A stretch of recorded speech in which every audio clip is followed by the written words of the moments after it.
গরমকালে এই জিনিসটা কিন্তু আমাদের ভাতের সাথে না হলে কিন্তু চলে না। তো বন্ধুরা, welcome back to my channel পাইল টেস্টি ট্রাভেলস। আজকে কিন্তু তোমাদের জন্য একটা আমাদের সকলেরই প্রিয় রেসিপি নিয়ে এসেছি। আর এই রেসিপিটার নাম হচ্ছে টক আম ডাল। প্রত্যেক দিন তো আর রিচ খাবার খেতে ভালো লাগে না, মাঝে সাঝে কিন্তু এমন টাইপের সিম্পল জিনিস যদি ভাত আর সাইডে যদি কিছু একটু ভাজার জিনিস হলো বা নর্মাল কিছু একটু যদি আলুর চোখা হলো বা আলু সিদ্ধ মাখা হলো, তাহলে না আর কিছু লাগে না। আর এই টক আম ডাল আজকাল আমাদের কাদের প্রিয় না? তো দেখা যাক আমাদের এই টক আম ডালটা কিভাবে বানানো হয়। প্রথমে কিন্তু আমরা আমটাকে ভালো করে ধুয়ে নিয়েছি, তারপর আমগুলো কিন্তু এমনভাবে লম্বা লম্বা করে কেটে নিয়েছি। আর এইটা কিন্তু তোমাদের 3 টাইপের ডাল দিয়েই হয়, মসুর ডাল দিয়েও হয়, তারপর মটর ডাল আর কিন্তু অড়হর ডাল দিয়েও হয়। তো প্রথমে কিন্তু আমাদেরকে ডালটাকে ভালো করে ধুয়ে নিতে হবে। আর আমরা কিন্তু জেনারেলি মসুর ডালটাই ইউজ করি, তো ওটা দিয়েই কিন্তু আমরা বানাবো।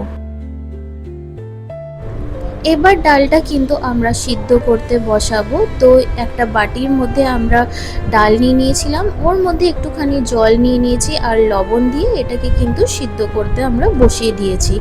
তারপর যে ডালের ওপরে যেই ফেনাগুলো থাকে সেগুলো কিন্তু আমরা এমনভাবে হাতার সাহায্যে কিন্তু ফেলে দেবো।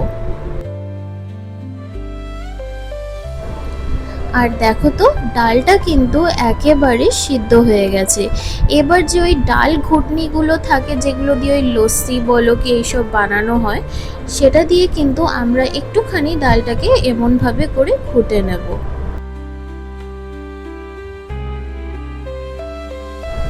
এবার আমরা একটা কড়াই নিচ্ছি আর ওর মধ্যে আমরা নিয়ে নিলাম হচ্ছে সাদা তেল।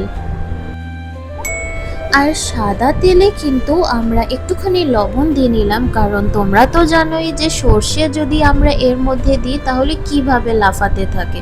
তো তেলটা দিলে কিন্তু এমন হয় না।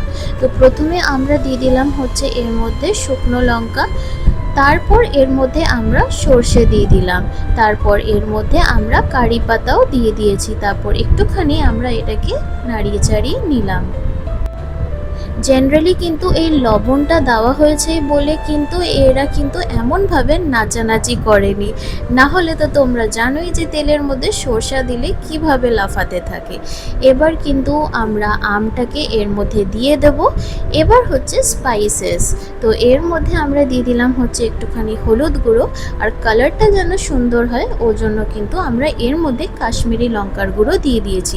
তারপর আবার এটাকে কিন্তু আমরা ভালো করে নাড়িয়ে চাড়িয়ে নিচ্ছি। ডালটাকে যে আমরা সিদ্ধ করে রেখেছিলাম এর মধ্যে কিন্তু আমরা ডালটাও দিয়ে দিলাম, তারপর আবার এটাকে কিন্তু আমরা ভালো করে মিক্স করে নিচ্ছি। আর গরমকালে কিন্তু টক জাতীয় জিনিস বা সজনে ডাঁটা কিন্তু খাওয়াটা খুবই ভালো।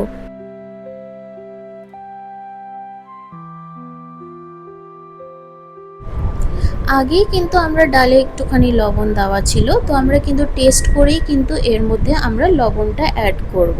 তো একটুখানি লবণ দিয়ে দিয়েছি, তারপর একটুখানি স্বাদ অনুযায়ী চিনি দিয়ে দিয়েছি, তারপর আবার এটাকে কিন্তু আমরা ভালো করে মিক্স করে নিয়েছি। তারপর কিন্তু আমরা কাঁচা লঙ্কাগুলোকে এমনভাবেই আমরা হাতের সাহায্যেই ভেঙে ভেঙে এর মধ্যে দিয়ে দিলাম। তারপর আবার এটাকে কিন্তু আমাদেরকে ভালো করে মিক্স করে নিতে হবে।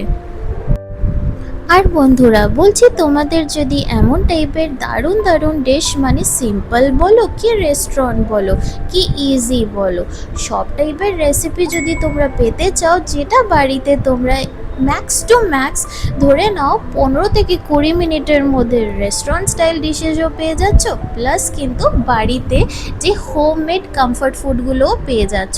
তো অমনি টাইপের রেসিপি পেতে হলে কিন্তু তোমাদেরকে এই চ্যানেলটা সাবস্ক্রাইব করে নিতে হবে, আর কিন্তু বেল আইকনটা প্রেস করে নিতে হবে, তাহলেই তো এমন টাইপের দারুণ দারুণ রেসিপিগুলো তোমাদের নোটিফিকেশানে পৌঁছে যাবে। কামিং ব্যাক টু রেসিপি, তোমরা দেখলে যে আমরা জল অ্যাড করে দিয়েছিলাম, তারপর আবার এটাকে কিন্তু আমরা ভালো করে মিক্স করে নিয়েছি।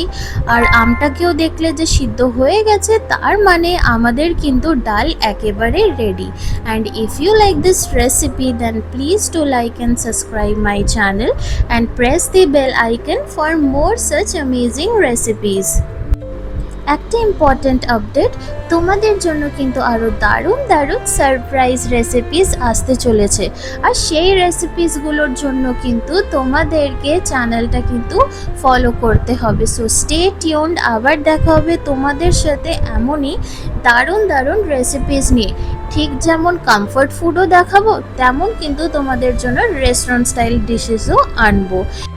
So thank you for watching my video. আবার দেখা হবে তোমাদের সাথে। টিল দেন সকলে ভালো থেকো and by everyone, have a good day.